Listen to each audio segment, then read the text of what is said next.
Good morning, I'm Lynette Adams, and this is Rochester in Focus. Coming up on the show today, Mike Marlowe, the president of the Monroe County Volunteer Firefighters Association, joins us to talk about the critical shortage of volunteer firefighters.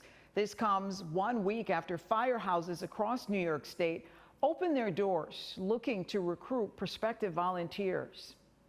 It's probably fair to say imaging got its start right here in Rochester at Eastman Kodak many decades ago. That paved the way for microimaging today, which is big business. Microchips run just about every bit of technology, but the manufacturing process consumes a lot of energy and puts lots of chemicals into the environment. RIT professor Dr. Santosh Kuranik and her electrical and microelectronic engineering students are coming up with ways to reduce energy use as well as change the chemicals used. Those are chemicals that end up in the environment. So we paid a visit to RIT to see what they've discovered. I hope you stay around for our third interview. Maggie Coleman started a group called Roc Girl Walks. It started as a way to exercise and connect with others. Wait until you hear what it has become. It's pretty incredible. And finally, from our archives, a second interview with Abina Asante and her sister Rosetta Solomon, who opened the Cornerstone Market and Shops on Thurston Road. Their quest to help locals improve their health through what they eat.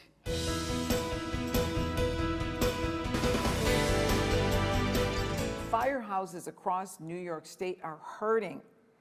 They are hurting for volunteer firefighters. Last weekend, the Fire Association of the state of New York sponsored a recruitment effort across New York State, but there are still great needs.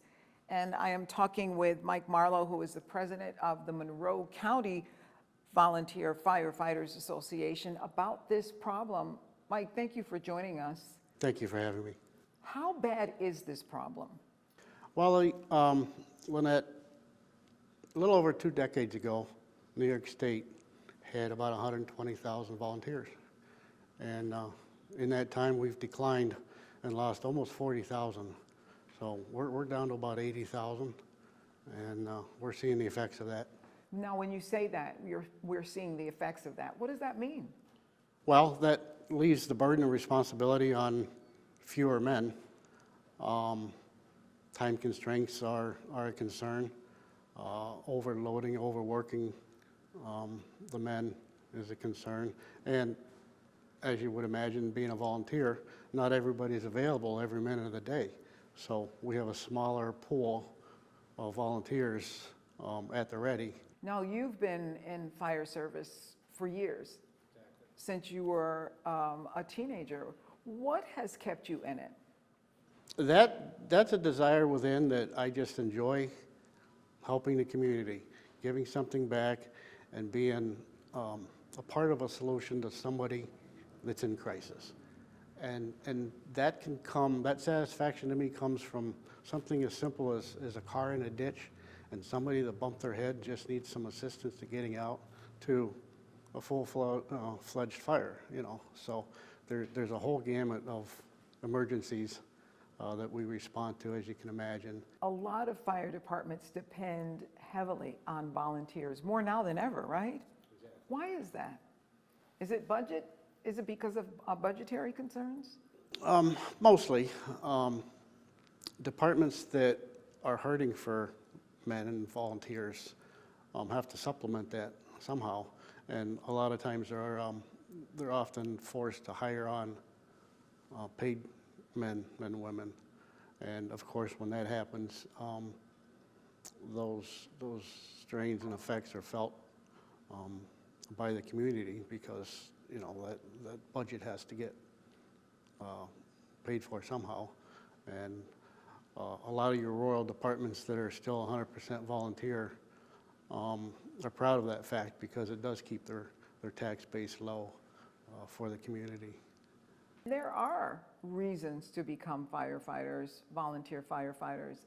I know that the state will pay for you to go to school, pay for college, correct? There's some, yep, a lot of departments have incentives where if if you come on staff and stay at the firehouse for a certain number of hours a month, say 24, for example, they'll assist with your schooling, things like that. Some departments have tried stipends, and as I said, there's some tax benefits that the Meaning state.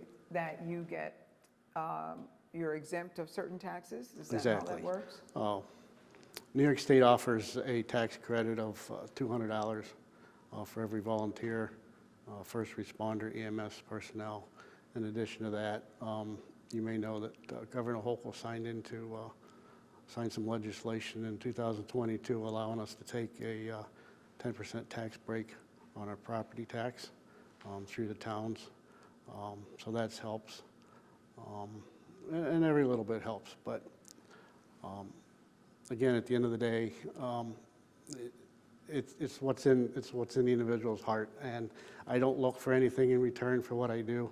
And I know most of my colleagues feel the same way. We do it because it's what we have a passion to do, and to help. And if we do get some benefits along the way, we're very much appreciative. All right, Mike, thank you for talking with us about this. It's a problem that isn't going to go away. We need firefighters. That's just the bottom line. We'll be right back.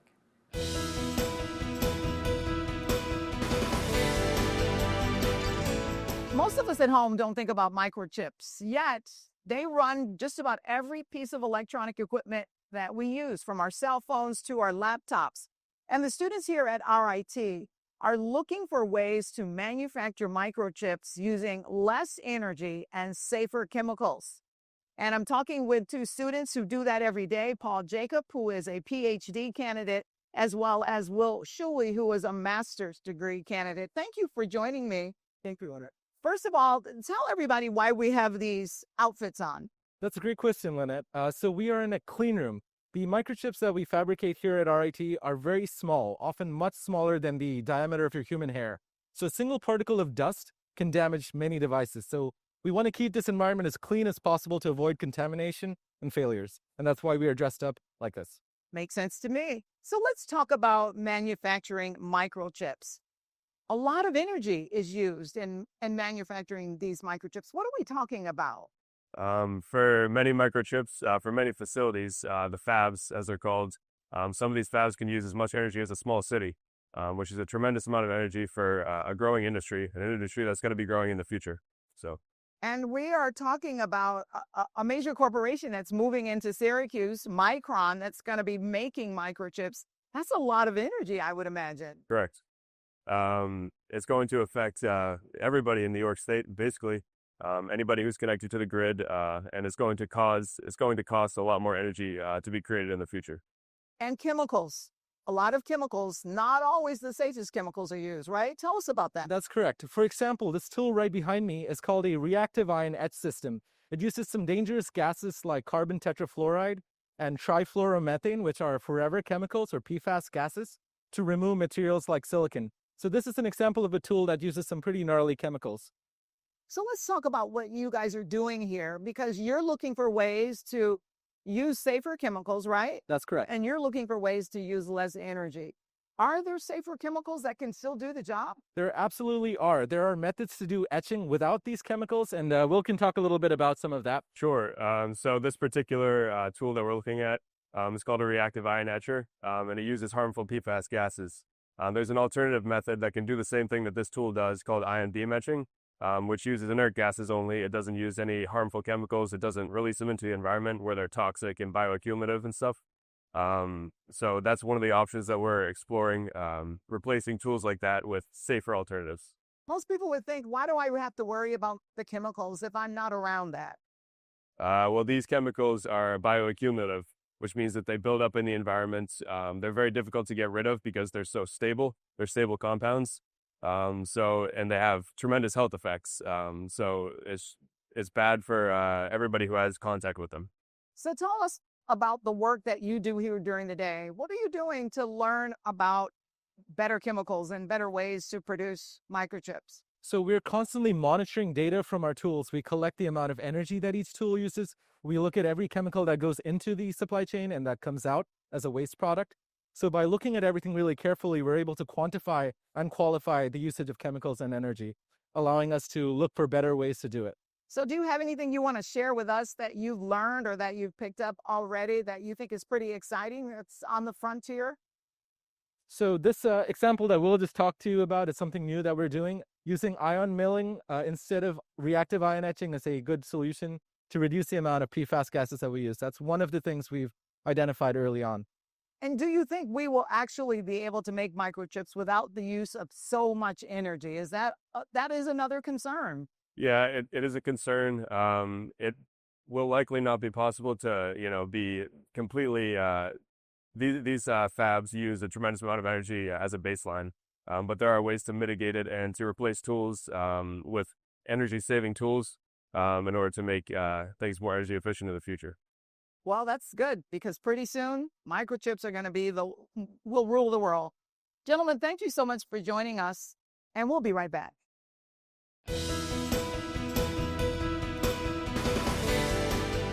So have you been clamoring to meet new people as well as up your fitness game?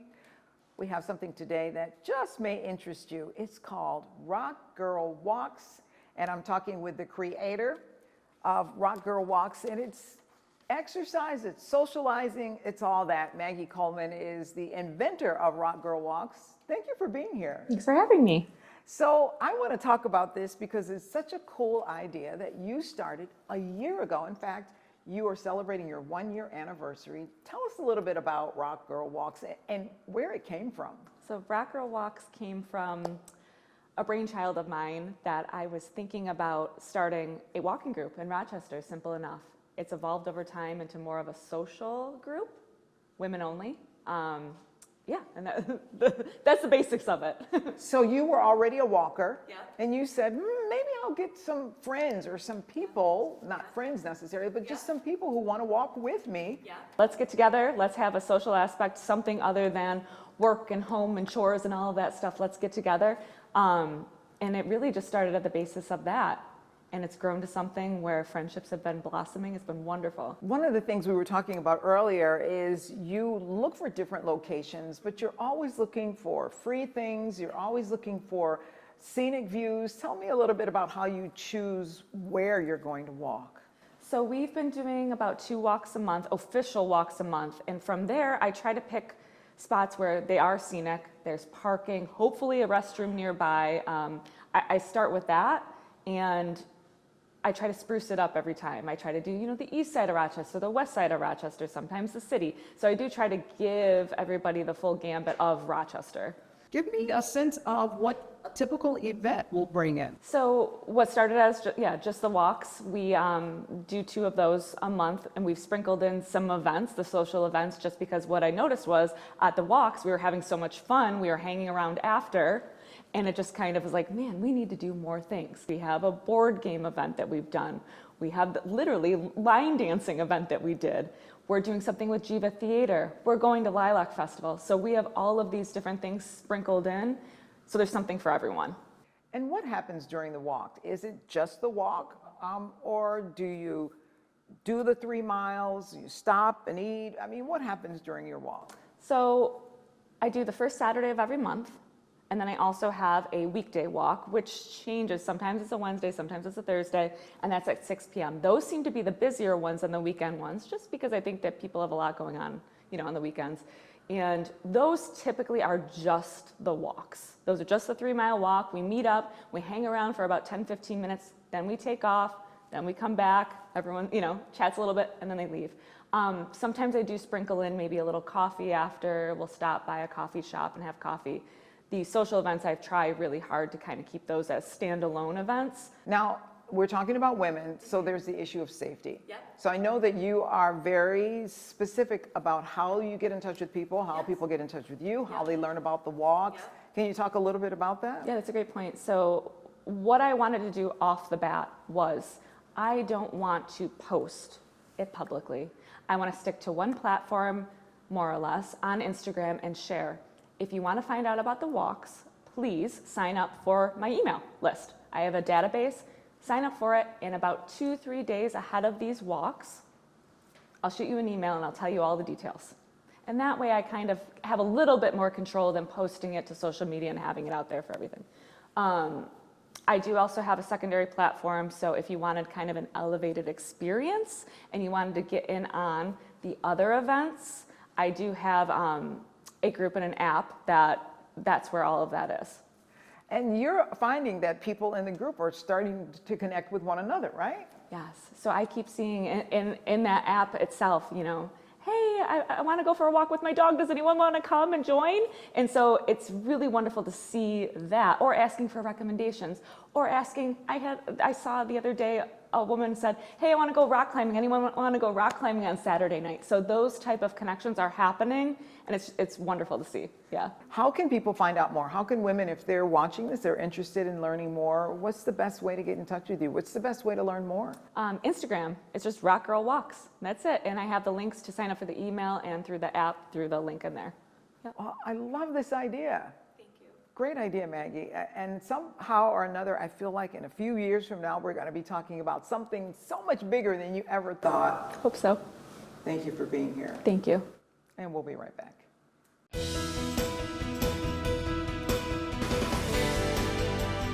Well, if you've been by Thurston Road and Anthony Street and you haven't stopped into this new store at the Cornerstone Market and Shops, you are missing out on some good food, fresh produce, and everything else. And I'm talking with the owner, Ivina Asante, as well as her sister, Rosetta Solomon, who is an investor as well as just her chief overall help. So nice to be in this beautiful store. It is so lovely what you have done in here. This wasn't easy getting started, right? Talk about starting a business in the city of Rochester. Not at all. I've had several businesses prior to this, but never a grocery store. So the balloon novelty and gift shop, I've done event planning, and I'm a former teacher, a school teacher. So I've done quite a bit in the community over the years, but the grocery store piece was a challenge. The challenge didn't come so much as the business concept, but it came as the funding.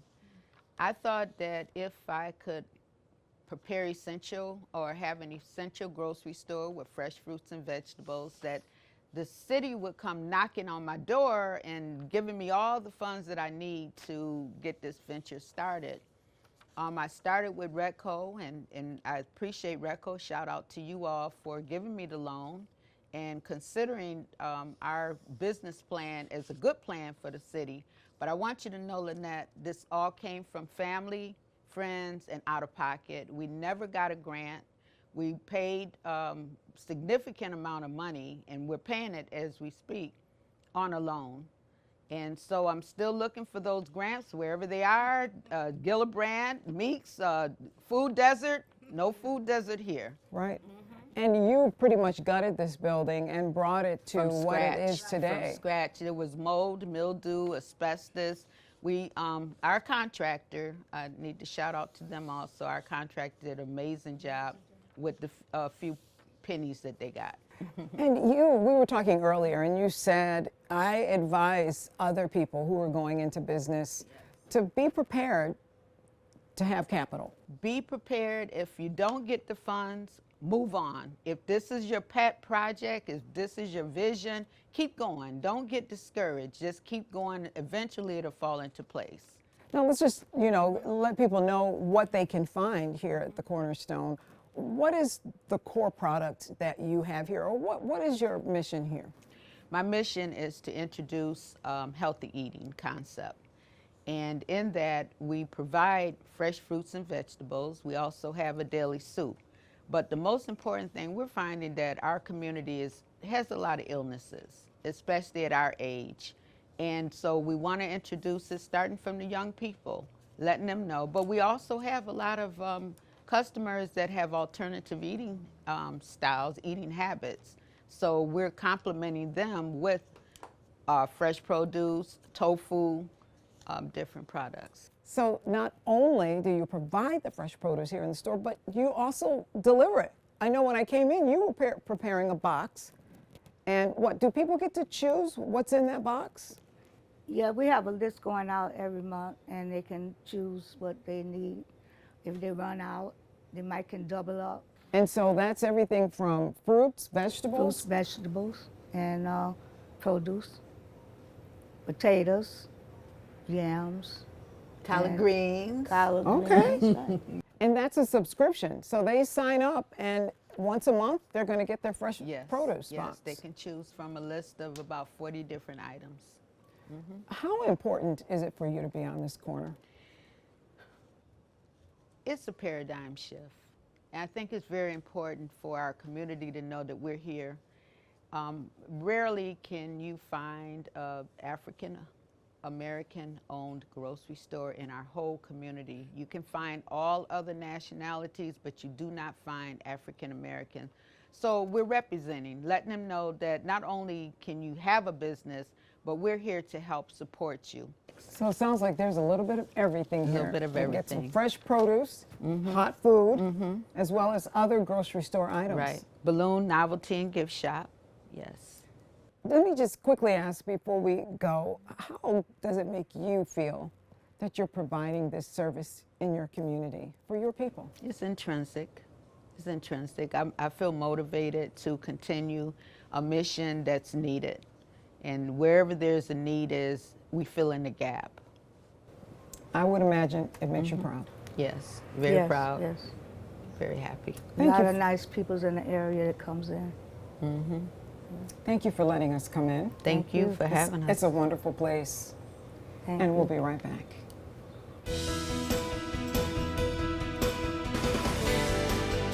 Thank you to all of my guests today. And if you'd like to join us as a guest on Rochester in Focus, we'd love to hear from you.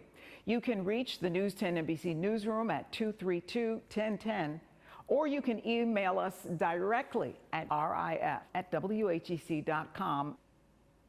Until next Sunday morning, stay safe and have a great week.